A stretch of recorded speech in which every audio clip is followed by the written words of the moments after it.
ನನ್ನ ಪಕ್ಷ ಭಕ್ತಿಯ ಪಕ್ಷ, ನನ್ನ ವೇದಿಕೆ ವಿವೇಕ ವೇದಿಕೆ, ನನ್ನ ಜೈಕಾರ ಮಾನವೀಯತೆಯ ಜೈಕಾರ, ನನ್ನ ಈಶ್ವರ ಶ್ರೀ ಗುರು ಮೃತ್ಯುಂಜಯೇಶ್ವರ. ಪ್ರಾತಸ್ಮರಣೀಯ ಬಸವಾದಿ ಶಿವಶರಣರನ್ನ, ಗುರು ಸಿದ್ಧಲಿಂಗೇಶ್ವರರನ್ನ, ಎಲ್ಲ ಲಿಂಗೇಶ್ವರರನ್ನ, ಎಲ್ಲ ಮಹಾತ್ಮರನ್ನ ಸ್ಮರಣೆಯನ್ನು ಮಾಡಿ, ಸದ್ಗುರು ಸಿದ್ಧಲಿಂಗೇಶ್ವರರ ತಪೋಭೂಮಿಯ ಈ ಪಾವನ ಪರಿಸರದಲ್ಲಿ ಈ ಒಂದು ದಿವ್ಯ ಶಕ್ತಿಯ ಭವ್ಯ ಪರಂಪರೆ ಅಡಿಯಲ್ಲಿ ಲಕ್ಷ ಬಿಲ್ವಾರ್ಚನೆ ಕಾರ್ಯಕ್ರಮ, ಅದರ ಜೊತೆಗೆ ಅನೇಕ ತಾಯಂದಿರಿಗೆ ಉಡಿ ತುಂಬುವ ಕಾರ್ಯಕ್ರಮದ ದಿವ್ಯ ಸನ್ನಿಧಾನವನ್ನು ದಯಪಾಲಿಸಿರುವಂಥ ಪರಮ ಪೂಜ್ಯರು, ನಮ್ಮೆಲ್ಲರ ಆದರ್ಶ ಮೂರ್ತಿಗಳಾಗಿರ್ತಕ್ಕಂಥ ಮುಗುಳ್ಕೋಡು ಜಡಗಾ ಪರಮ ಪೂಜ್ಯರ ಶ್ರೀಪಾದಗಳಿಗೆ ಅನಂತ ಕೋಟಿ ಭಕ್ತಿಯ ಶರಣು ಶರಣಾರ್ಥಿಗಳನ್ನು ಸಮರ್ಪಣೆಯನ್ನು ಮಾಡಿ, ವೇದಿಕೆ ಮೇಲೆ ಭಾರತ ದೇಶದೊಳಗೊಂದು ಮಾತೈತಿ, ಮರಾಠಿ ಒಳಗೊಂದು ಮಾತನ್ನು ಹೇಳ್ತಾರೆ. ಭಾರತ ದೇಶಾमध्ये 2 एव्हरेस्ट आहेत. एक म्हणजे ಮೌಂಟ್ ಎವರೆಸ್ಟ್.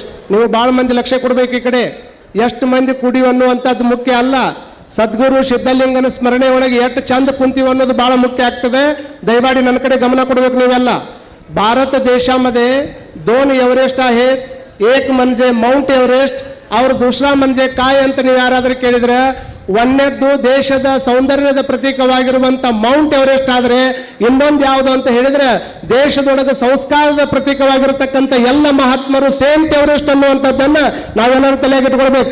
ಒಂದು ಜೋರು ಚಪ್ಪಾಳೆ ಹೊಡೆದ್ರೆ ಏನೂ ತಪ್ಪಿಲ್ಲ. ಭಗವಂತ ನಮ್ಗೆ ಅದಕ್ಕೆ ಕೊಟ್ಟನ ಕೈನ. ಬಹುತೇಕ ನಿಮಗೆಲ್ಲ ಎಲ್ಲ ಈ ಕಾರ್ಯಕ್ರಮದ ವೇದಿಕೆ ಮೇಲಿರುವಂಥ ಎಲ್ಲ ಪರಮ ಪೂಜ್ಯರ ಶ್ರೀಪಾದಕ್ಕೆ ಭಕ್ತಿಯ ಪ್ರಣಾಮಗಳನ್ನು ಸಮರ್ಪಣೆಯನ್ನು ಮಾಡಿ, ಬಹುತೇಕ ನಮ್ಮ ಬಸನಗೌಡರು ಯತ್ನಾಳ್ ಅವರು ಬಂದಿದ್ದಾರೆ. ಅವರು ಒಂದು ಬ್ರ್ಯಾಂಡನ್ನು ಹೌದು, ಈ ಸದ್ಯಕ್ಕೆ ಟ್ರೆಂಡನ್ನು ಹೌದು ಅನ್ನೋದು ನಮ್ಮೆಲ್ಲರಿಗೂ ಗೊತ್ತೈತಿ. ಅದಕ್ಕಿಂತ ಮುಂಚೆ ಕಜ್ಜಾರ್ ನಮ್ಮ ಕೈಯ ಮೈ ಕೊಟ್ಟಾರ, ನೀವೇನು ಕ್ಯಾಕಿ ಹೊಡೆದಿರಲ್ಲ, ಬರೀ ಕ್ಯಾಕಿಯಿಂದ ಕೆಲಸ ಆಗೋದಿಲ್ಲ, ಪಕ್ಕ ಲೇಖಿಯಿಂದ ಕೆಲಸ ಕತ್ತಿ, ಇದನ್ನು ತಲೆಯಾಗಿ ಇಟ್ಕೋಬೇಕು. ನೀವೆಲ್ಲರೂ ಇದನ್ನು ತಲೆಯಾಗಿ ಇಟ್ಕೊಂಡು ನಾವು ಕೆಲಸ ಮಾಡಬೇಕು ಅಂತ ಬಸನಗೌಡರು ಯತ್ನಾಳ್ ಅವರಲ್ಲಿ ಕೂಡ ಶರಣಾರ್ಥಿಗಳನ್ನು ಹೇಳಿ, ಒಂದ್ಸಲ ಎಲ್ಲರೂ ಕೈ ಹಿಂಗೆ ಹಿಡ್ಕೋಬೇಕು. ನಾ ಹೇಳ್ದಂಗೆ ಮಾಡ್ಬೇಕು, ಎಲ್ಲರೂ ಹಿಂಗೆ ಹಿಡ್ಕೋಬೇಕು. ನಾ ಹೆಂಗೆ ಹೇಳ್ತೀನಿ ಹಿಂಗೆ ಜೈಕಾರ ಹೆಂಗೆ ಆಗ್ಬೇಕಂದ್ರೆ, ಈ ಜೈಕಾರ ಭಾರತ ದೇಶದೊಳಗೆ ಅವರೆಲ್ಲ ಒಳಗೆ ಕುಂತಿರ್ತಕ್ಕಂಥ ಸಿದ್ಧಲಿಂಗಪ್ಪಗೆ ದಾಟಿ ಈ ಭಾರತ ದೇಶದಾಗಿರೋರು ಎಲ್ಲರಿಗೂ ಕೇಳುವಾಗ ನಮ್ಮ ಜೈಕಾರ ಹೋಗ್ಬೇಕು. ಶ್ರೀ ಶಂಕರಲಿಂಗ ಸಿದ್ಧಲಿಂಗೇಶ್ವರ ಮಹಾರಾಜ್ ಕಿ. ಇನ್ನೂ ಬರ್ಬೇಕು. ಬಹುತೇಕ ನೀವು ಯಾರು ಕೂಡ ಇಲ್ಲಿ ಬಂದವರು ಹೊತ್ತು ತಂದವರಲ್ಲ. ಹೊತ್ತು ತಂದವರಾಗಿದ್ರೆ ಇಷ್ಟ ತಿನ್ಬಿಟ್ರೆ ನೀವು ಯಾರು ನಿಂದಿರ್ತಿದ್ದಿಲ್ಲ. ನೀವೆಲ್ಲ ಸಿದ್ಧಲಿಂಗಪ್ಪ ಮತ್ತು ಎಲ್ಲ ಲಿಂಗಪ್ಪನ ನೋಡಿ ಎದ್ದು ಬಂದವರನ್ನು ಕಾರಣಕ್ಕೆ ಇನ್ನೂ ಒಂದು ತಾಸಾದರೂ ಕುಂದಿರ್ತೀರಿ ಅನ್ನುವಂಥದ್ದನ್ನು ಹೊಡ್ರಿ ಚಪ್ಪಾಳೆ ಹೊಡೆದು ಹೇಳ್ರಿ, ನನಗೆ ಗೊತ್ತಾಗಬೇಕಲ್ಲ. ಹೌದು, ಮತ್ತೆ ಹಿಂದಾಡಿ ಚಪ್ಪಾಳೆ ಹೊಡೆದು ಸ್ವಾಮಿ ಖುಷಿ ಆಗ್ತಾರಂತ 4 ಮಂದಿ ಎಬ್ಬಿಸ್ಕೊಂಡು ಹೋದ್ರಿ ನೀವು ಕಾರ್ಯಕ್ರಮ ಮುಗೇನ. ಹಂಗೆ ಯಾರು ಮಾಡೋದು ನನಗೆ ಗೊತ್ತೈತಿ. ಇನ್ನೊಂದು ಜೈಕಾರ ಮಾಡ್ತೀರಮ್ಮ. ಎಲ್ಲರೂ ಈ ಕೊಡಿ, ಈ ಕಡೆ ಇದ್ದವ್ರು ಎಲ್ಲರೂ ಏಕಕಾಲಕ್ಕೆ ಜಯಘೋಷ ಮಾಡಬೇಕು. ಶ್ರೀ ಗುರು ಶಂಕರಲಿಂಗ ಸಿದ್ಧಲಿಂಗೇಶ್ವರ ಮಹಾರಾಜ್ ಕಿ, ಎಲ್ಲ ಲಿಂಗೇಶ್ವರ ಮಹಾರಾಜ್ ಕಿ, ಸಿದ್ದರಾಮೇಶ್ವರ ಮಹಾರಾಜ್ ಕಿ, ಮುರುಘರಾಜೇಂದ್ರೇಶ್ವರ ಮಹಾರಾಜ್ ಕಿ, ಭಾರತ್ ಮಾತಾ ಕಿ, ಭಾರತ್ ಮಾತಾ ಕಿ. ಈಗ ಹೆಂಗದ್ರಿ 15 ನಿಮಿಷ ಹಿಂಗ ಕುಂದಿರ್ಬೇಕು ನೀವು. ಬಹುತೇಕ ದೊಡ್ಡ ಅಪ್ಪ ಅವರು ಹೇಳಿದ ಮೇಲೆ ಬಹುತೇಕ ಇಲ್ಲಿರ್ತಕ್ಕಂಥ ಯಾವ ಸ್ವಾಮೀಜಿಯವರು ಸಹಿತ ಅವ್ರ ಮಾತನ್ನು, ಅವ್ರ ಅಪ್ಪಣೆಯನ್ನು ತೆಗೆದು ಹಾಕುವಂಥ ಪ್ರಯತ್ನವನ್ನು ಮಾಡೋದಿಲ್ಲ. ನಾವೆಲ್ಲ ನಮ್ಮ ಕಾರ್ಯಕ್ರಮದಾಗಿದ್ರು ಸಹಿತ ಪೂಜ್ಯ ಗುರುಗಳು ವಾಣಿ ಆಗೈತೆ ಅನ್ನುವಂಥ ಒಂದೇ ಕಾರಣಕ್ಕೆ ನಾವೇನು ಬಿಡ್ರಿ, ಅವ್ರು ಹೇಳಿದ್ರೆ ಬರೀ 30 ಮಂದಿ ಸ್ವಾಮಿಗಳಲ್ಲ, ನಮ್ಮ ಜಗದ್ಗುರು ಮಹಾಸನ್ನಿಧಿಯವರು ಮನಸ್ಸು ಮಾಡಿದ್ರೆ 1000 ಮಂದಿ ಸ್ವಾಮೀಜಿಯವ್ರನ್ನ ಒಂದೇ ವೇದಿಕೆ ಒಳಗೆ ತಂದು ನಿಲ್ಲಿಸುವಂಥ ದೊಡ್ಡ ಶಕ್ತಿ ನಮ್ಮ ಪೂಜ್ಯರಾಗಿರ್ತಕ್ಕಂಥ ಜಗದ್ಗುರು ಮಹಾಸನ್ನಿಧಿಯವ್ರಿಗೆ ಐತೆ ಅನ್ನುವಂಥದ್ದನ್ನು ನಾವು ತಿಳ್ಕೊಳ್ಬೇಕು. ಅದು ಪ್ರೀತಿಯಿಂದ ಕರೆದ್ರೆ 1000 ಮಂದಿ ಬರ್ತಾರೆ ಅನ್ನೋದಕ್ಕೆ ಇಷ್ಟೆಲ್ಲ ಮಹಾತ್ಮರು 3 ದಿವಸದಾಗ ನಾವೇನು ಬಿಡ್ರಿ ಸ್ವಾಮಿಗಳು ಪಟ್ನ ಕೇಳಿದ ಕೂಡಲೇ ಅವ್ರ ಪ್ರೀತಿಗೆ ಬಂದೀವಿ. ಇವತ್ತಿನ ದಿನಮಾನದಾಗ ದನ ಗುಡಿಸೋದು ಭಾಳ ಹಗರ ಐತಿ. ದನ ಅಂದ್ರೆ ರೊಕ್ಕ ಕುಡಿಸೋದು ಭಾಳ ಹಗರ ಐತಿ, ಆದ್ರೆ ಜನ ಕುಡಿಸೋದು ಭಾಳ ಕಷ್ಟ ಐತಿ. ಆದ್ರೆ ಅಪ್ಪವ್ರದ್ದು ಸಿದ್ದಯ್ಯ ಪುರಾಣಿಕರು ಒಂದು ಮಾತನ್ನ ಹೇಳ್ತಿದ್ರು. ಎಂಥ ಚಲೋ ಮಾತನ್ನು ಹೇಳ್ತಿದ್ರು ಅಂದ್ರೆ, ಅವರು ಮಠ ಮಂದಿರಗಳ ನಗಾರಿಗಳ ಸಹಿತ ಧನಂ ಧನಂ ಧನಂ ಎಂದು ನುಡಿಯುತ್ತಿವೆ. ಮಠದಾಗಿರತಕ್ಕಂಥ ನಗಾರಿ ಸಹಿತ ಧನಂ ಧನಂ ಧನಂ ಅಂದ್ರೆ ರೊಕ್ಕ ರೊಕ್ಕ ರೊಕ್ಕ ರೊಕ್ಕ ಅಂತ ತಿಳ್ಕೊಂಡು ಮಠದಾಗಿನ ನಗಾರಿಗಳು ಬಡಿತಾವಂತ. ಮಠ ಮಂದಿರಗಳ ನಗಾರಿಗಳು ಸಹಿತ ಧನಂ ಧನಂ ಎಂದು ನುಡಿಯುತ್ತಿವೆ. ಆದರೆ ಮುಗುಳುಕೋಡ, ನಮ್ಮ ಲಚ್ಚಾಣ, ಜಿಡ್ಗ ಮಠದ ಪರಮ ಪೂಜ್ಯರು ಯಾವುದಕ್ಕಾಗಿ ಅವ್ರ ಮಠದ ನಗಾರಿಗಳು ಬಡಿಯಾಕತ್ತಾವ ಅಂದ್ರೆ, ಅವು ಧನಂ ಧನಂ ಅಂದಿರುವಂಥ ಮಠ ಅಲ್ಲ, ಅದು ಜನಂ ಜನಂ ಅಂದಿರುವಂಥ ಮಠ ಅನ್ನುವಂಥ ಕಾರಣಕ್ಕೆ ಇಷ್ಟೆಲ್ಲ ಸದ್ಭಕ್ತರು ಒಂದೇ ಕಡೆ ಕುಂದಿರೋದಕ್ಕೆ ಸಾಧ್ಯ ಆಗೈತೆ ಅನ್ನುವಂಥದ್ದನ್ನು ನಾವೆಲ್ಲ ತಲೆಯಾಗಿ ಇಟ್ಕೊಳ್ಬೇಕಾಗ್ತದೆ. ಈಗೆಲ್ಲ ನಿಮ್ಮ ಕೈಯಾಗ ಮೊಬೈಲ್ ಅದಾವೆ, ಎಲ್ಲರ ಕೈಯಾಗೂ ಮೊಬೈಲ್ ಅದಾವೆ, ಯಾರ ಕಡೆಗೂ ಇಲ್ಲ ಅನ್ನಂಗಿಲ್ಲ. ಸಿದ್ಧಲಿಂಗಪ್ಪ ಮಹಾರಾಜರದು ಎಲ್ಲ ಲಿಂಗ ಮಹಾರಾಜರ ಶಕ್ತಿ ಎಷ್ಟು ದೊಡ್ಡದು ಅಂತಂದ್ರೆ ನಿಮಗೆ ಗೊತ್ತಾಗಬೇಕು. ಎಲ್ಲರ ಕೈಯಾಗ ಮೊಬೈಲ್ ಅದಾವಲ್ಲ, ನಿಮ್ಮ ಮೊಬೈಲ್ ಕೆಲಸ ಮಾಡಬೇಕಾದ್ರೆ ಟವರ್ ವ್ಯಾಪ್ತಿಯೊಳಗೆ ಇರ್ಬೇಕಾಕೈತಿ. ನೀವೆಲ್ಲರೂ ಟವರ್ ಬಿಟ್ಟು ಹೋದ್ರಿ ಅಂತಂದ್ರೆ ನಿಮ್ಮ ಕೈಯಾಗ ಐಫೋನ್ ಪ್ರೋಮ್ಯಾಕ್ಸ್ ಇದ್ರೂ ಸಹಿತ ಅದು ಏನು ಕೆಲಸ ಮಾಡಂಗಿಲ್ಲ. ನಿಮ್ಮ ಮೊಬೈಲಿನ ತಾಕತ್ತ ಟವರಿನ ಬುಡಕಿದ್ರೆ ಅಟ್ಟ ಕೆಲಸ ಮಾಡ್ತದ. ಟವರ್ ಇಲ್ಲಾರದಲ್ಲಿನೂ ಸಹಿತ ಅವನ ಪವರ್ ಕುಂದಿರಿಸುವಂತ ದೊಡ್ಡ ತಾಕತ್ತು ಸಿದ್ಧಲಿಂಗಪ್ಪಗಿತ್ತು ಅನ್ನುವಂಥದ್ದನ್ನು ನಾವೆಲ್ಲರೂ ಅರ್ಥ ಮಾಡ್ಕೋಬೇಕಾಗ್ತದೆ. ಎಂಥ ಒಂದು ದೊಡ್ಡ ಗುರು ಶಿಷ್ಯ ಪರಂಪರೆ ಈ ನಾಡಿನೊಳಗೆ ಅಂತಂದ್ರೆ ನಿಮಗೆ ಗೊತ್ತಿರಬೇಕು. ಎಲ್ಲ ಲಿಂಗ ಮಹಾರಾಜರು ಒಬ್ಬ ಮನುಷ್ಯನನ್ನ ಕುಂಡಲಿಗನೊಂದು ಕೀಡೆಯ ತಂದು ತನ್ನಂತೆ ಮಾಡಿತಲ್ಲ, ನೀ ಕೇಳಿ ನಂಬಯ್ಯ, ನೀ ನೋಡಿ ನಂಬಯ್ಯ ಅಂತ ಬಸವಾದಿ ಶಿವಶರಣರು ಹೇಳ್ತಾರೆ. ಒಂದು ಕುಂಡಲಿ ಹುಳ, ಅದು ಭ್ರಮರ ಅಂತ ಕರೀತಾರೆ. ಕಟ್ಟಿಗೆಯನ್ನು ಕೊರೆದು ಒಳಗೆ ಹೋಗಿರ್ತದ. ಅದು ಮೊಟ್ಟೆಯನ್ನು ಇಟ್ಟು ಮರಿ ಮಾಡುವಂತ ಪ್ರಯತ್ನವನ್ನು ಮಾಡುವುದಿಲ್ಲ. ಮೊಟ್ಟೆಯನ್ನು ಇಟ್ಟು ಮರಿ ಮಾಡುವಂತ ಪ್ರಯತ್ನ ಮಾಡಂಗಿಲ್ಲ. ಒಂದು ಕೀಡಿ ತಗೊಂಡು ಬರ್ತದ. ಕೀಡಿ ತಗೊಂಡು ಬಂದು ಆ ಕೀಡಿಯನ್ನು ಅದರೊಳಗೆ ಇಟ್ಟು ಒಂದು 21 ದಿವಸ ಅದರ ಮುಂದೆ ಒದರಿ ಒದರಿ ಒದರಿ ಒದರಿ ಕೀಡಿ ಸ್ವರೂಪವನ್ನು ಬದಲಿ ಮಾಡುವಂತ ದೊಡ್ಡ ತಾಕತ್ತು ಒಂದು ಹುಳದಾಗೈತೆ ಅನ್ನುವಂಥದ್ದನ್ನು ನಾವು ಕೇಳ್ಕೊಂತ ಬಂದೀವಿ. ಹಂಗ ಸಾಮಾನ್ಯರಾಗಿರತಕ್ಕಂತಹ ಎಲ್ಲಾ ಲಿಂಗ ಮಹಾರಾಜರನ್ನ, ಮಠದೊಳಗೆ ಬಂದಂತಹ ಎಲ್ಲಾ ಲಿಂಗ ಮಹಾರಾಜರನ್ನ ಇಟ್ಟುಕೊಂಡು ಅನೇಕ ಸಾಧು ಸಂತರು, ಅನೇಕ ಶಿಷ್ಯ ಬಳಗ ಇದ್ದಾಗಲೂ ಕೂಡ ಎಂಥದ್ದೊಂದು ದೊಡ್ಡ ಪರೀಕ್ಷೆ ಅಂತಂದ್ರೆ ನಮಗೆ ನಿಮಗೆ ಅಂಥದ್ದು ಯಾವುದೂ ಆಗ್ಲಿಕ್ಕೆ ಸಾಧ್ಯ ಇಲ್ಲ. ಅವತ್ತಿನ ಕಾಲಕ್ಕೆ ಎಲ್ಲಾ ಶಿಷ್ಯ ಬಳಗವನ್ನು ಕರೆದು ಸಿದ್ಧಲಿಂಗಪ್ಪ ಅವ್ರು ಹೇಳಿದ್ರಂತ, ನನ್ನೆಲ್ಲ ಶಿಷ್ಯ ಬಳಗಕ್ಕೆ ಒಂದು ಪರೀಕ್ಷೆ ಮಾಡೋದಿಲ್ಲ. ಈಗ ಯಾರ ಆ ಪರೀಕ್ಷೆ ಒಳಗೆ ಪಾಸ್ ಆಗ್ತೀರಿ ಅವ್ರಿಗೆ ನನ್ನ ಆಶೀರ್ವಾದ ಆಕೈತೆ ಅಂತ ಹೇಳಿದ್ರು. ಅವಾಗ ಎಲ್ಲರೂ ಅಂದ್ರು ಪರೀಕ್ಷೆ ಅಂದ್ರೆ ಬಹುತೇಕ ಏನೋ ಓಡಾಕ್ ಹೇಳ್ಬೋದು, ಮತ್ತೊಂದು ಮಾಡಕ್ ಹೇಳ್ಬೋದು, ಏನೋ ಮಾಡಕ್ ಹೇಳ್ಬೋದು ಅಂತ. ನಮ್ಮ ನಿಮ್ಮ ಲೌಕಿಕದ ಪರೀಕ್ಷೆಗಳು ಬೇರೆ. ಗುರುಗಳಾಗಿರ್ತಕ್ಕಂಥ ಸಿದ್ಧಲಿಂಗ ಮಹಾರಾಜರು ಶಿಷ್ಯ ಬಳಗವನ್ನು ಕರೆದು ಹೇಳಿದ್ರಂತ, ನಾನು ಇಲ್ಲಿ ತೆಗ್ಗ ತೆಗಿತೀನಿ, ತೆಗೆದು ಮಣ್ಣಾಗ ಹೋಗ್ತೀನಿ, ಮಣ್ಣಾಗ ಹುಳಿದ ಮೇಲೆ ಯಾರು ಅದ್ರೊಳಗೆ ಕುಂದ್ರಾಕ್ ಹೂ ಅಂತೀರಿ ಆ ಪರೀಕ್ಷೆ ಒಳಗೆ ಗೆದ್ದಂಗೆ ಆಕತಿ, 3 ದಿವಸ ಬಿಟ್ಟು ತೆಗಿತೀನ ಅಂತ ಹೇಳಿದ್ರೆ ಎಲ್ಲ ಶಿಷ್ಯ ಬೆಳಗಿದ್ದವರು ನಾವಲ್ಲಿ ನೀವಲ್ಲಿ ಅಂತ ಹಿಂದೆ ಸರ್ಕೊಂಡ್ಬಿಟ್ರು.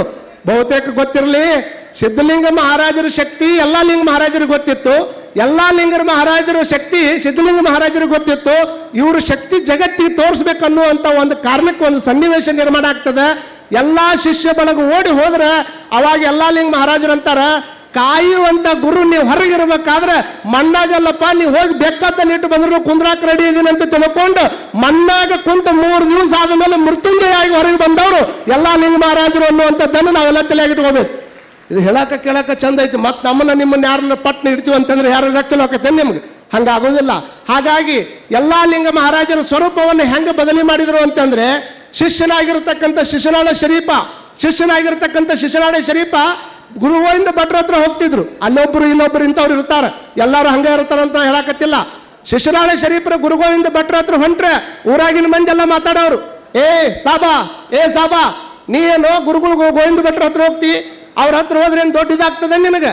ಹಂಗೆಲ್ಲ ಹೇಳುವಂತ ಟೈಮ್ದೊಳಗೆ ಮಂದಿ ಮಾತಾಡಕತ್ತಂತ ಟೈಮ್ದೊಳಗೆ ಶಿಶುನಾಳ ಶರೀಫ್ ಬಂದು ಗುರುಗೋವಿಂದ ಭಟ್ರ ಮುಂದೆ ಹೇಳಿದ್ರಂತ, ಯಪ್ಪ ನನಗೆ ಸಾಬಾ ಅನ್ನಕತ್ತಾರ ಎಲ್ಲರೂ ಅಂತ. ಸಾಬಾ ಅನ್ನಕತ್ತಾರ ಅಂದ ಕೂಡ್ಲೇನೆ ಅವಾಗ ಗುರುಗೋವಿಂದ ಭಟ್ರು ಅಂತಾರ, ಚಿಂತೆ ಮಾಡಬೇಡ ಶರೀಫ, ಯಾವ ಜನ ಇವತ್ತಿನ ಸಾಬ್ ಅನ್ನಕತ್ತಾರ, ಸಾ ಮತ್ತು ಬಾ ನೆಟ್ಟ ನಡುವು ಸೊನ್ನೆ ಕೊಟ್ಟು ಬಿಟ್ರು ಜಗತ್ತಿಗೆ ಸಾಂಬನಾಗಿ ಮರಿತೀಯಪ್ಪ, ಚಿಂತೆ ಮಾಡಬೇಡ ಅಂತ ತಿಳ್ಕೊಂಡು ಸಾಂಬನನ್ನಾಗಿ ಮಾಡಿರ್ತಕ್ಕಂಥ ದೊಡ್ಡ ಶಕ್ತಿ ಅದು ಗುರುಗೋವಿಂದ ಭಟ್ರು ಹೆಂಗ್ ಸಾಲ್ತದ ಅನ್ನುವಂಥದ್ದನ್ನು ಕೇಳ್ತೀವಿ. ಹಂಗ ಎಲ್ಲಾ ಲಿಂಗ ಮಹಾರಾಜರಿಗೆ ಸಂಪೂರ್ಣ ಆಶೀರ್ವಾದ ಸಿದ್ಧಲಿಂಗ ಮಹಾರಾಜರದ್ದು ಆಯಿತು ಅನ್ನುವಂಥ ಕಾರಣಕ್ಕೆ ಇವತ್ತಿನ 5 ರಾಜ್ಯಗಳಿಂದ ಜನ ಇಲ್ಲಿ ಓಡಿ ಬರ್ತಾರಂದ್ರೆ ಅದು ಗುರುವಿನ ಶಕ್ತಿ ಅನ್ನುವಂಥದ್ದನ್ನು ಯಾವತ್ತೂ ಮರೆಯುವಂಗಿಲ್ಲ ಅನ್ನುವಂಥದ್ದನ್ನು ನಾವು ತಿಳ್ಕೊಳ್ಬೇಕು. ಹಾಗಾಗಿ ಗುರು ಅಂದಾಗ್ಲೆಲ್ಲ ಗುರುಗೋವಿಂದ ಭಟ್ರು ನೆನಪಿ ಬರ್ತಾರೆ, ಶಿಷ್ಯ ಅಂದಾಗ್ಲೆಲ್ಲ ಶಿಶುನಾಳ ಶರೀಫರು ನೆನಪಿ ಬರ್ತಾರೆ, ಗುರು ಅಂದಾಗ್ಲೆಲ್ಲ ಹಾನಗಲ್ಲ ಗುರುಕುಮಾರ ಸ್ವಾಮಿಗಳು ನೆನಪಿ ಬರ್ತಾರೆ, ಶಿಷ್ಯ ಅಂದಾಗ್ಲೆಲ್ಲ ಪಂಚಾಕ್ಷರಿ ಗವಾಯಿಗಳು ನೆನಪಿ ಬರ್ತಾರೆ, ಗುರು ಅಂದಾಗ್ಲೆಲ್ಲ ಪಂಚಾಕ್ಷರಿ ಗವಾಯಿಗಳು ನೆನಪಿ ಬರ್ತಾರೆ, ಶಿಷ್ಯ ಅಂದಾಗ್ಲೆಲ್ಲ ಪುಟ್ಟರಾಜ ಗವಾಯಿಗಳು ನೆನಪಿ ಬರ್ತಾರೆ, ಗುರು ಅಂದಾಗ್ಲೆಲ್ಲ ನಮ್ಮ ರಾಮಕೃಷ್ಣ ಪರಮಹಂಸರು ನೆನಪಿ ಬರ್ತಾರೆ, ಶಿಷ್ಯ ಅಂದಾಗ್ಲೆಲ್ಲ ಸ್ವಾಮಿ ವಿವೇಕಾನಂದರು ನೆನಪಿ ಬರ್ತಾರೆ, ಗುರು ಅಂದಾಗ್ಲೆಲ್ಲ ಅಕ್ಕ ಮಹಾದೇವಿ ತಾಯಿ ನೆನಪಿ ಬರ್ತಾಳೆ, ಆ ಶಿಷ್ಯ ಅಂದಾಗ್ಲೆಲ್ಲ ಕಾಮದ ಕೌಶಿಕ ನೆನಪಿ ಬರ್ತಾನೆ, ಗುರು ಅಂದಾಗ್ಲೆಲ್ಲ ಬಸವಣ್ಣನವರು ನೆನಪಿ ಬರ್ತಾರೆ, ಶಿಷ್ಯ ಅಂದಾಗ್ಲೆಲ್ಲ ಹಡಪದ ಅಪ್ಪನ ನೆನಪಿ ಬರ್ತಾನೆ, ಗುರು ಅಂದಾಗ್ಲೆಲ್ಲ ನಮಗೆಲ್ಲ ಬಹಳಷ್ಟು ಮಂದಿ ಗೊತ್ತಿರಲಿ ಸಿದ್ದಾರೂಢರು ನೆನಪಿ ಬರ್ತಾರೆ, ಶಿಷ್ಯ ಅಂದಾಗ್ಲೆಲ್ಲ ಗುರುನಾಥರವರು ನೆನಪಿ ಬರ್ತಾರೆ, ಗುರು ಅಂದಾಗ್ಲೆಲ್ಲ ಬಂಧನಾದ ಶಂಕರಲಿಂಗ ಸ್ವಾಮಿಗಳು ನೆನಪಿ ಬರ್ತಾರ, ಸಾರ್ಥಕ ಶಿಷ್ಯ ಅಂದಾಗ್ಲೆಲ್ಲ ಸಿದ್ಧಲಿಂಗ ಮಹಾರಾಜರು ನೆನಪಿ ಬರ್ತಾರ, ಗುರು ಅಂದಾಗ್ಲೆಲ್ಲ ಸಿದ್ಧಲಿಂಗ ಮಹಾರಾಜರು ನೆನಪಿ ಬರ್ತಾರ, ಶಿಷ್ಯ ಅಂದಾಗ್ಲೆಲ್ಲ ನಮ್ಮ ಎಲ್ಲಾ ಲಿಂಗ ಮಹಾರಾಜರು ನೆನಪಿ ಬರ್ತಾರ, ಗುರು ಅಂದಾಗ್ಲೆಲ್ಲ ಎಲ್ಲಾ ಲಿಂಗ ಮಹಾರಾಜರು ನೆನಪಿ ಬರ್ತಾರ, ಬರ್ತಾರ. ಶಿಷ್ಯ ಅಂದಾಗಲೆಲ್ಲ ಷಡಕ್ಷರಿ ಸಿದ್ದರಾಮ ಶಿವಯೋಗಿ ನೆನಪಿ ಬರ್ತಾರ. ಗುರು ಅಂದಾಗಲೆಲ್ಲ ಷಡಕ್ಷರಿ ಸಿದ್ದರಾಮ ಶಿವಯೋಗಿ ನೆನಪಿ ಬರ್ತಾರೆ. ಇವರೆಲ್ಲರ ಸಾರ್ಥಕ ಪರಂಪರೆಯನ್ನು ಮುನ್ನಡೆಸುವುದಕ್ಕಾಗಿ ಮತ್ತು ಸಾರ್ಥಕ ಶಿಷ್ಯ ಅಂದಾಗಲೆಲ್ಲ ಸದ್ಯದ ಜಗದ್ಗುರು ಆಗಿರ್ತಕ್ಕಂಥ ಮುಗುಳಕೋಟದ ಮುರುಗೇಂದ್ರ ಮಹಾಸ್ವಾಮಿಗಳು ನೆನಪಿ ಬರ್ತಾರೆ ಎನ್ನುವಂಥದ್ದನ್ನ ನಾವ್ಯಾರು ಕೂಡ ಮರೆಯುವಂಗಿಲ್ಲ. ಇದು ಭವ್ಯ ಭಾರತ ದೇಶದ ಇತಿಹಾಸ ಪರಂಪರೆ. ಅಂತ ಗುರು ಪರಂಪರೆಯನ್ನು ಉಳಿಸೋದಕ್ಕಾಗಿ ಇವತ್ತಿನ ದಿವಸ ಪೂಜ್ಯ ಗುರುಗಳು 3 ದಿವಸದಾಗ ಹೇಳಿದ್ರೆ ಲಕ್ಷಾಂತರ ಮಂದಿ ಒಂದು ಗುರುವಿಗೆ ಬಿಲ್ಪತ್ರಿ. ನಿಮಗೆಲ್ಲ ಗೊತ್ತಿರಲಮ್ಮ, ಭಾಳ ಮಂದಿ ಅನ್ಕೋಬಹುದು ಏನು ಎಲ್ಲಿ ತಗೊಂಡು ಬಂದು ದೇವ್ರ ಮೇಲೆ ಇಟ್ಟಾರ, ಏನು ಕೆಲಸ ಮಾಡ್ತೈತೆ ಅಂತ. ಒಂದೇ ನನ್ನ ಲಾಸ್ಟ್ ಮಾತು ಹೇಳ್ತೀನಿ ನಿಮಗೆ. ಭಾಳ ಮಂದಿ ಮಾತಾಡೋ ಆಶೀರ್ವಚನೆ ಮಾಡೋರು ಇರೋದ್ರಿಂದ ಒಂದು ಬಿಲ್ಪತ್ರಿ ಮುಗುಳಕೋಡು ಮಠ, ಜಿರ್ಗಾ ಮಠ, ಲಚ್ಚಣ್ಣ ಮಠ, ಇವು 3 ಒಂದೊಂದು ಪತ್ರಿ ದಳ ಇದ್ದಂಗೆ ಅದಾವ. ಈ ಪತ್ರಿ ದಳ 3 ತಗೊಂಡು ಬಂದು ಗುರುವಿನ ಪಾದಕ್ಕೆ ಲಕ್ಷ ಬಿಲ್ವ ಪತ್ರೆಯನ್ನು ಹಾಕುವಂತ ಪ್ರಯತ್ನ ಮಾಡ್ಯಾರ. ಒಂದು ಪತ್ರಿ ದಳ ಇಟ್ರನ್ನ ಬೇಕಾದಷ್ಟು 3 ಲೋಕದ ಪಾಪ, 3 ಜನ್ಮದ ಪಾಪ ಎಲ್ಲ ಪರಿಹಾರ ಆಕೈತೆ ಅಂತ ತಿಳ್ಕೊಂಡು ತ್ರಿದಲಂ ತ್ರಿಗುಣಾಕಾರಂ ತ್ರಿನೇತ್ರಂ ತ್ರಿಯಾಯುಧಂ ತ್ರಿಜನ್ಮ ಪಾಪ ಸಂಹಾರಂ ಏಕಬಿಲ್ವಂ ಶಿವಾರ್ಪಣಂ. ಒಂದು ಪತ್ರಿ ದಳ ಇಟ್ರೆ 3 ಜನ್ಮದ ಪಾಪ ನಿವಾರಣೆ ಆಕೈತೆ ಅನ್ನೋದಾದ್ರೆ ಲಕ್ಷ ಪತ್ರಿ ದಳವನ್ನು ಲಕ್ಷಾಂತರ ಮಂದಿ ಕುಡ್ಕೊಂಡು ಸಿದ್ಧಲಿಂಗಪ್ಪನ ಪಾದಕ್ಕೆ ಇಟ್ಟಿರ ಅಂದ್ರೆ ನಿಮ್ಗೆ ಎಂದೂ ಕೂಡ ಪಾಪನ ತಟ್ಟುವುದಿಲ್ಲ ಅನ್ನುವಂಥದ್ದನ್ನ ನಾವು ಈ ಮುಖಾಂತರ. ಯಾಕೆ ಯಾವಾಗ ಮಾಡಿದ್ರು ನಮ್ಮ ಅಜ್ಜರು ಒಂಥರ, ಈಗ ಯಾರೋ ನಿರೂಪಕರು ಹೇಳ್ತಾ ಇದ್ರು ದಾಖಲೆ ಮಾಡಬೇಕು. ನಮ್ದು ಇತಿಹಾಸ ಓದೋದಲ್ಲ, ಇತಿಹಾಸವನ್ನು ಬರೆಯೋದಲ್ಲ, ಇತಿಹಾಸವನ್ನು ನಿರ್ಮಾಣ ಮಾಡುವಂತ ಮಠ ಲಚ್ಚಾಣನ ಮಠ, ಮುಗುಳಕೋಡು ಮಠ ಅಂತ ಹೇಳಿದ್ರಲ್ಲ, ಇದರೊಳಗೆ 2 ಮಾತೇ ಇಲ್ಲ. ಅಪ್ಪವ್ರು ಯಾವಾಗ ಮಾಡಿದ್ರು ನಮ್ಮ ನಾಡಿನೊಳಗೆ ಮೀಸಿ ಬಿಟ್ಟು ದಾಖಲೆ ಮಾಡಿದವರದಾರ, ತೆಂಗಿನಕಾಯಿ ಸಿಪ್ಪಿಯನ್ನು ಬಾಯಲ್ಲಿ ಸುಲಿದು ದಾಖಲೆ ಮಾಡಿದವರದಾರ, ಹಸೆ ಮೆಣಸಿನಕಾಯಿ ಸಿಕ್ಕಾಪಟ್ಟಿ ತಿಂದು ಗಿನ್ನಿಸ್ ದಾಖಲೆ ಮಾಡಿದವರದಾರ. ಆದರೆ ಸಮಾಜಕ್ಕಾಗಿ ಅವರು ಸಣ್ಣ ಕಾರ್ಯಕ್ರಮ ಮಾಡಿದ್ರು ಸಹಿತ ಈ ಎಲ್ಲ ದಾಖಲೆಗಳನ್ನು ದಾಟಿ ಒಂದು ಗಿನ್ನಿಸ್ ದಾಖಲೆ ಮಾಡುವಂತ ಒಂದು ದೊಡ್ಡ ತಾಕತ್ತು ಅದು ನಮ್ಮ ಮುರುಘರಾಜೇಂದ್ರ ಜಗದ್ಗುರು ಮಹಾಸನ್ನಿಧಿಯವ್ರಿಗೆ ಐತೆ ಅನ್ನುವಂಥ ಕಾರಣಕ್ಕೆ ಭಕ್ತ ಕುಲಕೋಟಿ ಇಲ್ಲಿ ಬಂದೈತೆ ಅನ್ನುವಂಥ ಮಾತನ್ನು ಹೇಳ್ತಾ, ನೀವೆಲ್ಲ ತಾಯಂದ್ರ ಇಲ್ಲಿ ಕುಂತವ್ರು ತಾಯಂದ್ರ, ಅಮ್ಮ ಅದರಿಲ್ಲ ಇದ್ದವ್ರು ಸ್ವಲ್ಪ ಕೈ ಎತ್ತಬೇಕು. ನನಗೆ ಗೊತ್ತಾಗಬೇಕಲ್ಲ. ಯಾಕಂದ್ರೆ ನೋಡ್ರಿ, ನೀವು ಎಷ್ಟು ಎಲ್ಲ ಪೆಂಡಲ್ಲೇ ನೀವ ಕುಂತೀರಿ, ಉಳ್ಕಿದ ಎಲ್ಲ ಮಂದಿ ಹೊರ ಹಾಕಿರಿ. ಎಲ್ಲ ಕಡೆ ಹಿಂಗೆ ನಡೆದೈತಿ. ಎಲ್ಲ ಕಡೆ ನಿಮ್ದ ಈ ಭಾರತ ದೇಶದೊಳಗೆ ತಾಯಂದ್ರಿಗೆ ಎಷ್ಟು ದೊಡ್ಡ ಗೌರವ ಐತಂದ್ರೆ ಬಹುತೇಕ ನಿಮಗೆ ಗೊತ್ತಿರಲಿ, ಎಷ್ಟು ನದಿ ಅದಾವ ಒಟ್ಟು ನಿಮ್ಮ ಹೆಸರಲ್ಲಿ ಅದಾವ. ಗಂಗಾ, ತುಂಗಾ, ಭದ್ರಾ, ಕಪಿಲಾ, ಮಲಪಹಾರಿ ಎಷ್ಟು ನದಿ ಅದಾವ ಒಟ್ಟು ನಿಮ್ಮ ಹೆಸರಲ್ಲಿ ಅದಾವ. ಇನ್ನು ಎಷ್ಟು ಚಲೋ ಹಬ್ಬ ಅದಾವ ಅವು ನಿಮ್ಮ ಹೆಸರಲ್ಲಿ ಅದಾವ. ಚಲೋ ಹಬ್ಬ ಎಲ್ಲ ಬಂದ್ರೆ ಚಲೋ ಅರಿವಿ ನಿಮಗೆ, ಚಲೋ ಹಬ್ಬ ಬಂದ್ರೆ ಬಂಗಾರ ನಿಮಗೆ, ಎಲ್ಲ ಹಬ್ಬ ನಿಮ್ಗೆ ಕೊಟ್ಟಾರ. ಈಗ ಶ್ರಾವಣ ಮಾಸ ಬಂತು, ಸ್ವಾಮಿಗಳು ಸಿಗ್ತಾರ, ನೀವು ಸಿಗುದಿಲ್ಲ. ಇನ್ನು ಎಲ್ಲ ಶುಕ್ರ ಗೌರಿ, ಮಂಗಳ ಗೌರಿ ಎಲ್ಲ ಪೂಜೆ ನಿಮ್ಮ. ನಮ್ಮ ಬಳಗ ಆ ಕಡೆ ಈ ಕಡೆ ಅಂತ ಇವ್ರಿಗೊಂದು ಹಬ್ಬ ಕೊಟ್ಟಾರ. ಯಾವ್ದಪ್ಪ? ಯಾವನೋ ಒಬ್ಬ ಕೈ ಮಾಡಿ ಬಾಯಿ ಬಡ್ಕೊಳಕತ್ತಾನವ. ಅವ ಹೇಳಕತ್ತಾನ, ಅಜ್ಜಾರ ಇದ್ರಾಗ ಏನು ದೊಡ್ಡ ಗನಂದರಿ ಕೆಲಸ ಇಲ್ರಿ, ಈ ತಂಗಿ ಹರ್ಕೊಳ್ಳೋದು ಲಾಭ ಹೊಯ್ಕೊಳ್ಳೋದು ಅಂತ. ಎಲ್ಲ ಹಬ್ಬ ಅವರು ಕೊಟ್ಟರು ಸಹಿತ ವಿಚಾರ ಇಷ್ಟ ತಿಳ್ಕೊಳ್ಬೇಕು. ಭಾರತ ದೇಶದ ತಾಯಂದರಿಗೆ ಯಾಕೆ ಅಷ್ಟಕೊಂಡ ಗೌರವ ನಾವು ಕೊಡ್ತೀವಿ ಅಂದ್ರೆ, ಸ್ವಾಮಿ ವಿವೇಕಾನಂದರಿಗೆ ಯಾರೋ ಒಬ್ಬರು ಕೇಳಿದ್ರಂತೆ, ಯೂನಿವರ್ಸಿಟಿ ಒಳಗೆ ಅವರು ಒಂದು ಭಾಷಣ ಮಾಡ್ತಾ ಇದ್ರು. ಭಾಷಣ ಮಾಡಬೇಕಾದ್ರೆ ಹೇಳ್ತಾ ಇದ್ರು ಅವರು, ನಮ್ಮ ದೇಶದಲ್ಲಿ ಮಣ್ಣನ್ನು ಕೂಡ ನಾವು ಚಿನ್ನ ಅಂತ ನೋಡ್ತೀವಿ, ಕಲ್ಲನ್ನು ಕೂಡ ದೇವರಂತ ನೋಡ್ತೀವಿ. ಕಲ್ಲಿನೊಳಗೆ ದೇವರೈತೋ ಏನು ಗಿಡದೊಳಗೆ ದೇವರೈತೋ ಅಂತ ಕೆಲವ್ರಿಗೇನು ಕಮ್ಮಿ ಇಲ್ಲ. ಆದರೆ ನಮ್ಮ ಪೂರ್ವಜರು ನಮ್ಗೆ ಹೇಳ್ಕೊಂಡು ಬಂದಾರ, ಇದರೊಳಗೆ ದೇವರೈತಿ, ಇದನ್ನ ಮಾಡೋದ್ರಿಂದ ನಿಮ್ಗೆ ದೇವ್ರ ಸೃಷ್ಟಿ ಆಗತ್ತ, ಇದನ್ನ ಹೇಳ್ಕೊಂತ ಬಂದಾರ. ಅದನ್ನ ಪರಂಪರೆಯನ್ನು ಪಾಲನೆ ಮಾಡ್ಕೊಂತ ಹೊಂಟಿವಿ. ಅವಾಗ ಯಾರೋ ಒಬ್ಬರು ಕೇಳಿದ್ರಂತೆ, ಅಲ್ಲ ಕಲ್ಲನ್ನ ದೇವ್ರಂತ ತಿಳ್ಕೊತೀರಿ, ಮಣ್ಣನ್ನ ಚಿನ್ನ ಅಂತ ತಿಳ್ಕೊತೀರಿ, ಹೆಣ್ಣನ್ನ ಹೆಣ್ಣಂತ ಯಾಕೆ ನೋಡಂಗಿಲ್ಲ, ಹೆಣ್ಣನ್ನು ಶೋಷಣೆ ಮಾಡ್ತಿರಲ್ಲ ಅಂತ ಅಂದಾಗ ಸ್ವಾಮಿ ವಿವೇಕಾನಂದರು ಹೇಳಿದ ಮಾತು ಹೇಳಿ ನಾನು ಮಾತು ಮುಗಿಸ್ತೀನಿ. ಅವ್ರು ಹೇಳಿದ್ರಂತೆ, ನಮ್ಮ ದೇಶದೊಳಗೆ ನೀವು ತಿಳ್ಕೊಂಡಂಥ ಯಾವ ಕಲ್ಪನೆಗಳು ಅಲ್ಲಿ ನಡೆಯುವುದಿಲ್ಲ. ನಿಮ್ಮ ದೇಶದೊಳಗೆ ಹೆಣ್ಮಕ್ಳಿಗೆ ನೀವು ಶೇಖರಣೆ ಮಾಡ್ತೀರಿ. ಯಾರಾದರೂ ಹೆಣ್ಮಕ್ಳು ಕೂಡಿದ್ರು ಅಂದ್ರೆ ಕೈ ಮಿಲಾಯಿಸ್ತಾರೆ, ಇನ್ನೂ ಆತ್ಮೀಯತೆ ಇತ್ತಂದ್ರೆ ತಬ್ಕೊಂತಾರ. ಅವಾಗ ಅವ್ರು ಕೇಳಿದ್ರಂತೆ, ನಮ್ಮ ದೇಶದಾಗ ಈ ಪರಿಸ್ಥಿತಿ ಐತಿ, ನಿಮ್ಮ ದೇಶದಾಗ ಏನೈತಿ ಅಂತ ಕೇಳಿದ್ರೆ ಅವಾಗ ವಿವೇಕಾನಂದರು ಕೇಳ್ತಾರ, ನಿಮ್ಮ ದೇಶದ ಲಂಡನ್ ವಿಕ್ಟೋರಿಯಾ ಮಹಾರಾಣಿ ಅದಾಳಲ್ಲ, ವಿಕ್ಟೋರಿಯಾ ಮಹಾರಾಣಿಗೆ ಯಾವಾಗಾರ ಕೈಯನ್ನು ಕೊಟ್ಟಿಯೇನಪ್ಪ ಅಂತ ಕೇಳಿದ್ರು. ಅವ್ರು ಕೈ ಕೊಟ್ಟಿಯೇನೋ ಅಂತ ಕೇಳಿದಾಗ ಅವ್ರು ಅಂತಾರ, ರಾಣಿಗೆ ಯಾರಾದ್ರೂ ಕೈ ಕೊಡ್ತಾರನ್ರಿ, ರಾಣಿ ಮುಂದೆ ತಲೆ ತಗ್ಗಿಸ್ಕೊಂಡು ನಿಂದಿರ್ತಾರ, ರಾಣಿ ಮುಂದೆ ತಲೆ ತಗ್ಗಿಸ್ಕೊಂಡು ನಿಂದಿರ್ತಾರ, ರಾಣಿಗೆ ಯಾರು ಕೈ ಕೊಡಂಗಿಲ್ಲ. ಹಾಗಾದ್ರೆ ನಿನ್ನ ಪ್ರಕಾರ ರಾಣಿ ಒಬ್ಬೇಕನ್ನ ದೊಡ್ಡಾಕಿ, ಉಳುಕಿದವರೆಲ್ಲ ಸಾಮಾನ್ಯರು ಅಂತ ನೀ ತಿಳ್ಕೊಂಡೆಲ್ಲ. ನನ್ನ ದೇಶ ಭಾರತ ದೇಶ ಹೇಗೈತೆ ಅಂತಂದ್ರೆ, ನಿನ್ನ ದೇಶದಾಗ ಒಬ್ಬನ ರಾಣಿ ಅಂತ ತಿಳ್ಕೊಂಡು ಹಿಂಗಾಗಿ ಆಕಿನ ಮುಂದೆ ತಲೆ ತಗ್ಗಿಸ್ತಿದ್ದಿ. ನನ್ನ ದೇಶದಾಗ ಹುಟ್ಟಿರ್ತಕ್ಕಂಥ ಗುಡಿಸಲಾಗಿರ್ತಕ್ಕಂಥ ಹೆಣ್ಮಗಳಿಂದ ಹಿಡ್ಕೊಂಡು ಎಲ್ಲರೂ ರಾಣಿ ಅಂತಾನೆ ತಿಳ್ಕೊಂಡಿವಿ. ಹಿಂಗಾಗಿ ನಿಮ್ದ ಹೇಳಕತ್ತಿರೋ ಒಂದು ಚಪ್ಪಾಳಿ ತಟ್ಟಬೇಕಲ್ಲ, ಏನು ಕುಡಿಯೋ ನಾ ತಟ್ಟಲಿ ಎಲ್ಲಿ ಚಪ್ಪಾಳಿನ ಏನಯ್ಯವ್ವ ಇಷ್ಟೆಲ್ಲ ಇದು ಹಿಡ್ಕೊಂಡು ಅಂಥದ್ದೊಂದು ದೊಡ್ಡ ಶಕ್ತಿಯಾಗಿ ನಿಮ್ಮ ಗುಡಿ ತುಂಬಾಕತ್ತಾರ. ಅದವ್ರ ಹಸ್ತದಿಂದ ನಿಮ್ಮ ಗುಡಿ ತುಂಬ್ತಾರ ಅಂದ್ರೆ ಉದ್ದೇಶ ಏನು? ಇದು ನಮ್ಮ ಭವ್ಯ ಭಾರತದ ಪರಂಪರೆ. ಮೊದಲು ಬರೀ ಗಂಡನ ಮನೆಗೆ ಹೋಗೋ ಮುಂದೆ ಅಟ್ಟ ಹುಡಿ ತುಂಬ್ತಿದ್ರು, ಮತ್ತೆ ಯಾವ್ದಾರ ಶ್ರೀಮಂತ ಕಾರ್ಯಕ್ರಮದಾಗ ಅಟ್ಟ ಹುಡಿ ತುಂಬ್ತಿದ್ರು, ವರ್ಷಕ್ಕೊಮ್ಮೆ ದೇವಿ ಗುಡಿ ತುಂಬ್ತಿದ್ರು, 10 ವರ್ಷಕ್ಕೊಮ್ಮೆ ದೇವಿ ಗುಡಿ ತುಂಬ್ತಿದ್ರು.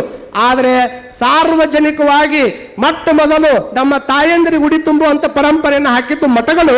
ಯಾವ ಕಾರಣಕ್ಕಂದ್ರೆ ಒಳಗ್ ಕುಂತ ದೇವಿ ಬೇರೆ ಅಲ್ಲ, ನಮ್ಮ ಕಣ್ಣಿಗೆ ಕಾಣಲ ಇರತಕ್ಕಂಥ ಜಗನ್ ಮಾತೆ ಬೇರೆ ಅಲ್ಲ.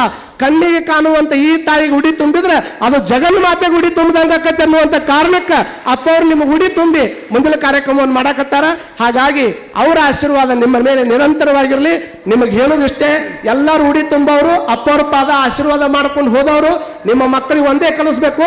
ಮೊದಲ ನನ್ನ ದೇಶ, ನನ್ನ ಜನ, ನನ್ನ ಮಾನ ಪ್ರಾಣಗನ ತೀರಿಸುವೆ ಇದರ ಋಣ. ಈ ಒಂದೇ ಜನ್ಮದಿ ಇನ್ನೊಂದು ಜನ್ಮ ಬೇಕಾಗಿಲ್ಲ. ಇದು ಒಂದೇ ಜನ್ಮದೊಳಗೆ ನನ್ನ ದೇಶದ ಋಣವನ್ನು ನಾನು ತೀರಿಸುತ್ತೀನಿ, ಅದು ಗುರುವಿನ ಪಾದದ ಮುಖಾಂತರ ಅನ್ನುವಂಥದ್ದನ್ನ ಈ ಸಂದರ್ಭದೊಳಗೆ ಹೇಳ್ತಾ ಕೊನೆಯ ಸಂದೇಶವಿದು. ಆತ್ಮನೆ ನೀನಾಗು ಡೈಮಂಡ್, ಮುಗಿತಾ ಬಂತು ಸೃಷ್ಟಿ ಚಕ್ರದ ರೌಂಡ್. ಕಾಣಲಿದೆ ಹಳೆಯ ಪ್ರಪಂಚವಿದು ಶೀಘ್ರದಲ್ಲಿ ತನ್ನ ಎಂಡ್. ಮಾಯೆಯ ಕೈವಶನಾದರೆ ನೀನಾಗಿ ಬಿಡುವೆ ಬ್ಲೈಂಡ್, ಕಳಚಿ ಬಂದು ಬಿಡುವೆ ಕರ್ಮಗಳ ಬೌಂಡ. ಹಿಡ್ಕೋ ನಮ್ಮ ಜಗದ್ಗುರು ಮಹಾಸನ್ನಿಧಿ ಅವರ ಹ್ಯಾಂಡ್, ಆಗ ನೋಡಿ ನಿಮ್ಮ ಬದುಕಷ್ಟು ಗ್ರ್ಯಾಂಡ್ ಅನ್ನುವಂತ ಮಾತನ್ನು ಹೇಳಿ ನಮ್ಮೆಲ್ಲರಿಗೂ ವಂದನೆಗಳನ್ನು ಸಲ್ಲಿಸ್ತಾ ಪರಮ ಪೂಜ್ಯರ ಪಾದಕ್ಕೆ ನನ್ನ ಮಾತುಗಳನ್ನು ಅರ್ಪಣೆ ಮಾಡ್ತೇನೆ. ಇನ್ನೊಂದು ಹೇಳಬೇಕು ಬಿಡಬೇಕು ಗೊತ್ತಿಲ್ಲ, ಜಗದ್ಗುರು ಮಹಾಸನ್ನಿಧಿ ಅವರು ಎಲ್ಲಿ ಮಠ ಅಭಯ ಹಸ್ತವನ್ನು ತೋರಿಸ್ತಾರ ನಮ್ಮ ಬದುಕಿಷ್ಟ ಹಸನಾಗಿರ್ತಾವ. ಸಿದ್ಧಾರೂಢರು ಹಿಂಗೆ ಕಟ್ಟಿ ಇಳಿಬೇಕಾದ್ರೆ ಯಾವನೋ ಒಬ್ಬ ಭಕ್ತ ಬಂದು ಜಮಖಂಡಿ ಮಹಾರಾಜರು ಪಟ್ನ ಕೈ ಹಿಡ್ಕೊಂಡು ಕೂಡ್ಲೇನ ಸಿದ್ಧಾರೂಢರು ಅಂದ್ರು, ನೀ ನನ್ನ ಕೈ ಹಿಡ್ಕೊಬೇಡಪ್ಪ, ನಾ ನಿನ್ನ ಕೈ ಹಿಡ್ಕೊಂತೀನಿ ಅಂದ್ರು ಅವ್ರು. ಅವಾಗ ಮಹಾರಾಜ ಅಂದಂತ, ನಾ ಹಿಡ್ಕೊಂಡ್ರೆ ಏನು ನೀ ಹಿಡ್ಕೊಂಡ್ರೆ ಏನಪ್ಪ ಅಂತ ಅಂದಾಗ ಸಿದ್ಧಾರೂಢರು ಹೇಳಿದ್ರು, ನೀ ಸಂಸಾರಿಕಪ್ಪ, ಯಾವಾಗ ಯಾರ ಕೈ ಹಿಡಿತಿದಿ ಯಾವಾಗ ಯಾರ ಕೈ ಬಿಡ್ತೀನಿ ನನಗೆ ಗೊತ್ತಾಗೋದಿಲ್ಲ. ನೀನು ಹಿಡ್ಕೊಂಡ್ರೆ ಒಮ್ಮೆ ಕೈ ಹಿಡ್ಕೋಬಹುದು, ಬೇಕಾದ್ರೆ ಬಿಡ್ಕೋಬಹುದು, ಆದ್ರೆ ನಾನು ಗುರು ಅದಿನಪ್ಪ, ಒಮ್ಮೆ ಕೈ ಹಿಡ್ಕೊಂಡು ಬಿಟ್ಟೆ ಅಂದ್ರೆ ಯಾವ ಕಾಲಕ್ಕೂ ಬಿಡು ಮಾತಾ ಇಲ್ಲ ಅನ್ನುವಂಥ ಮಾತನ್ನು ಸಿದ್ಧಾರೂಢರು ಹೇಳಿದ್ರಲ್ಲ.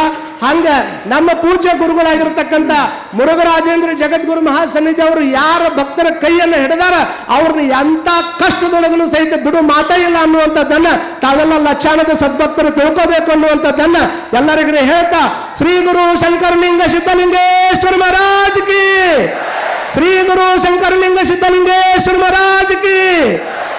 ಎಲ್ಲರಿಗೂ ಧನ್ಯವಾದ.